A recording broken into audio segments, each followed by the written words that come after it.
जय जोहार और नमस्कार संगवारी हो। स्वागत है आप सभी का छत्तीसगढ़िया न्यूज में एक बार फिर से। चलिए जानते हैं प्रदेश के 10 महत्वपूर्ण काम की खबर। भाई बहनों का त्योहार रक्षाबंधन आज मनाया जा रहा है। रायपुर समेत प्रदेश के सभी जिलों के बाजारों में त्योहार के चलते भीड़ बढ़ गई है। छत्तीसगढ़ में संचालित स्व सहायता समूह के महिलाओं के द्वारा बढ़िया राखी लोगों का ध्यान आकर्षित कर रही है। इसी के साथ राज्यपाल अनुसुईया उइके और प्रदेश के मुख्यमंत्री भूपेश बघेल रक्षाबंधन की शुभकामनाएं प्रदेश वासियों को दी है। महासमुंद जिले में जेल की सुरक्षा और कोविड के गाइडलाइन का पालन करने के चलते कैदियों को उनकी बहन राखी नहीं बांध सकेगी और सुरक्षा को देखते हुए जेल के बाहर खाया गया है, जहां बहन अपने भाइयों के लिए लिफाफा में राखी और अन्य मिठाई और चावल दे सकेंगे। सहायक जेल अधीक्षक ने बताया कि कैदी अपने बहनों से वीडियो कॉलिंग के माध्यम से बात कर सकेंगे।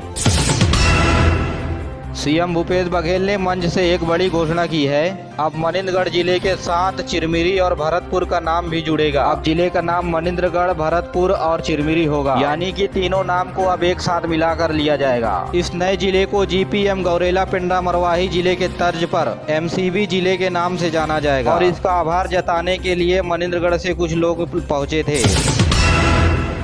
राजीव नगर पंचायत के अध्यक्ष रेखा सोनकर ने कांग्रेस का दामन छोड़ करके बीजेपी में शामिल हो गई। रेखा सोनकर के साथ 3 अन्य निर्दलीय पार्षदों ने भी भाजपा में प्रवेश किया। कल शाम रेखा सोनकर समेत 3 अन्य पार्षद राजिम के पूर्व विधायक संतोष उपाध्याय के साथ रायपुर पहुंचे, जहां पूर्व मुख्यमंत्री डॉक्टर रमन सिंह के सामने, जहां वे भाजपा में शामिल हो गए। भाजपा की टिकट नहीं दी जाने से इन चारों ने निर्दलीय चुनाव जीता, जिसके बाद उन्होंने कांग्रेस का दामन थामा था, जिसके बाद नगर पंचायत अध्यक्ष समेत 3 पार्षदों ने भाजपा का दामन थाम लिया है।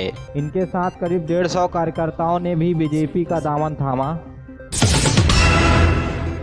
कांकेर जिले के कोयलीबेड़ी क्षेत्र के ग्रामीणों ने बीते दिनों धरना प्रदर्शन किया। ग्रामीणों ने कांकेर जिले के 68 गांवों को नारायणपुर जिले में शामिल करने की बात कही है। ग्रामीणों का कहना है कि कोयलीबेड़ा से जिला मुख्यालय करीब 150 किलोमीटर दूर है, जबकि नारायणपुर जिला मुख्यालय की दूरी 65 किलोमीटर दूर है। नारायणपुर जिला में शामिल होने से लोगों को आने जाने में पैसा कम खर्च होगा और समय भी कम बचेगा। कोयलीबेड़ा के ग्रामीण कहते हैं कि पिछड़ा क्षेत्र होने के चलते अब तक के यहाँ के आदिवासी बच्चों के लिए एक कॉलेज भी नहीं बनवाया गया है और अंदरूनी गांवों के हालात और भी खराब है। बरसात के चलते कई ग्रामीणों का अन्य गांवों से संपर्क नहीं हो पाता है और ये मांग पूरी नहीं होने पर ग्रामीणों ने आंदोलन की चेतावनी दी है। रायपुर में चल रहे टेनिस टूर्नामेंट का समापन शनिवार को हुआ। इस मौके पर भवानी देवी मुख्य अतिथि के रूप में शामिल हुई। हाल ही में हुए टोक्यो ओलंपिक के फेंसिंग में पहली महिला बनने का गौरव भी हासिल किया। वहीं रायपुर में हुए इस टेनिस चैंपियनशिप में कई खिलाड़ी शामिल हुए। इसमें छत्तीसगढ़ के क्लब मेंबर के अलावा अलग अलग हिस्सों से आए खिलाड़ी भी शामिल हुए। वहीं समापन के दौरान सभी खिलाड़ियों को सम्मानित किया गया। वहीं भवानी देवी को भी यूनियन क्लब की ओर से सम्मानित किया गया। रायपुर में करोड़ों के रुपए के बनाए गए बस टर्मिनल का शुभारंभ शुक्रवार को किया गया, लेकिन बसों का दुर्भाग्यपूर्ण संचालन नहीं हो सका है। ऐसा उम्मीद था कि बसों का संचालन इस नए आईटीबीपी बस टर्मिनल से होगा, लेकिन शनिवार को भी ये देखा गया कि सभी बसें पंडरी बस स्टैंड से ऑपरेट हो रही हैं। नए बस टर्मिनल में बस ऑपरेटरों को दुकानें भी अलॉट कर दी गई हैं और रूट मार्किंग भी कर दी गई है, लेकिन वहाँ बसें नहीं चल रही हैं। दुर्ग जिले के हेमचंद विश्वविद्यालय के अंतर्गत नए बनने वाले 3 महाविद्यालय निकुंभ और रानी तराई में एडमिशन लेने के लिए इच्छुक छात्र 23 अगस्त तक आवेदन कर सकेंगे। तो वहीं स्नातक यानी पोस्ट ग्रेजुएट में पहली साल के एडमिशन के लिए 28 अगस्त तक आवेदन किए जा सकेंगे।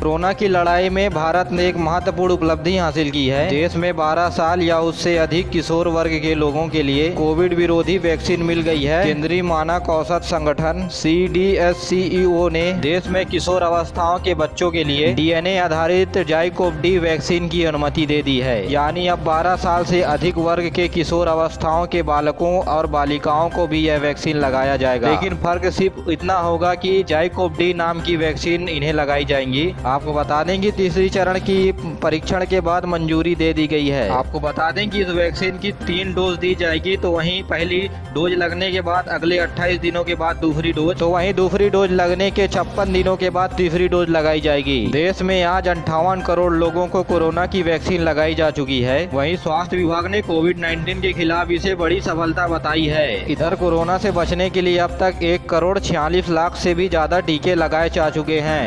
इसी बीच प्रदेश में कोरोना संक्रमण की दर में लगातार सुधार हो रहा है। बीते 24 घंटे में कोरोना संक्रमण के 48 नए मामले सामने आए हैं और सबसे अच्छी बात यह है कि 16 जिले में कोरोना संक्रमण के एक भी मरीज नहीं मिले हैं और प्रदेश में 931 मरीजों का इलाज प्रदेश के अलग अलग अस्पतालों और होम आइसोलेशन में चल रहा है। वहीं प्रदेश में रायगढ़ जिला एकमात्र जिला ऐसा बन गया है जहां 18 वर्ष से अधिक आयु समूह के लोगों को कोरोना की पहली डोज दी जा चुकी है और मुख्यमंत्री भूपेश बघेल ने जिले के अधिकारी, कर्मचारी और स्वास्थ्य विभाग को शुभकामनाएं देते हुए लोगों का आभार व्यक्त किया है। रायगढ़ कलेक्टर भीम सिंह और जिला पंचायत सीईओ के सहयोग से कोविड टीका के लिए घर घर जाकर के पहल की गई, जिसमें परिणाम स्वरूप जिले के 9 विकास खंडों में टीकाकरण का कार्यक्रम पूरा कर लिया गया है।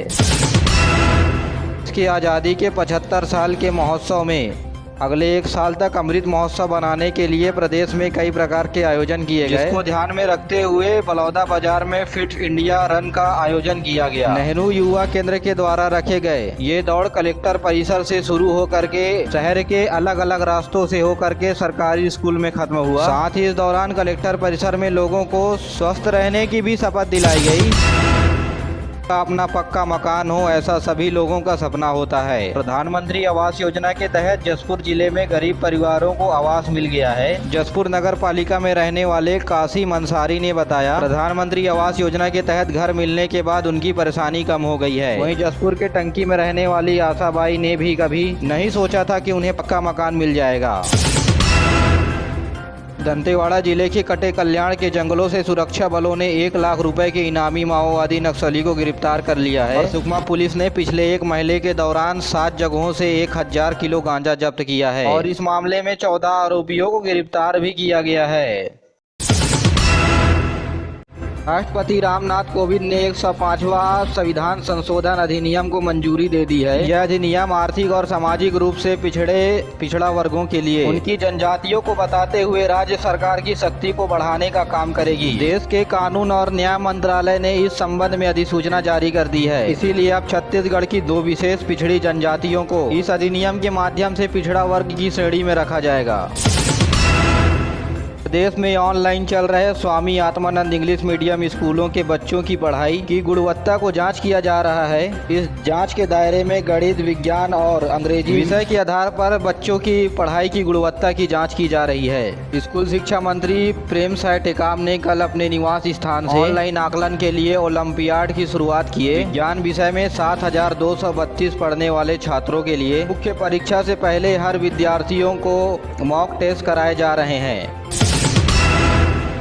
बिलासपुर संभाग में बीमा कंपनियां किसानों का भरोसा नहीं जीत पा रही हैं। लगातार बीमित किसानों की संख्या घटती जा रही है और किसान बीमा कंपनियों के ऊपर भरोसा जताना कम कर दिए हैं। हालत ये है कि 34,000 किसानों ने बीमा नहीं करवाने के लिए असहमति पत्र सौंपा है और ऐसे किसानों की संख्या बिलासपुर और जांजगीर चांपा जिले में सर्वाधिक है। दरअसल फसल बीमा योजना के तहत ऋणी और अऋणी दोनों तरह के किसानों को रखा गया है, लेकिन अऋणी किसानों का एक बड़ा तबका इस योजना से दूर है। तो वहीं सरकारी बैंकों के आंकड़ों पर नजर डालें तो ऋणी किसानों से कम अऋणी किसान हैं और बिलासपुर के 6700 किसानों ने बीमा न कराने की असहमति पत्र दी है।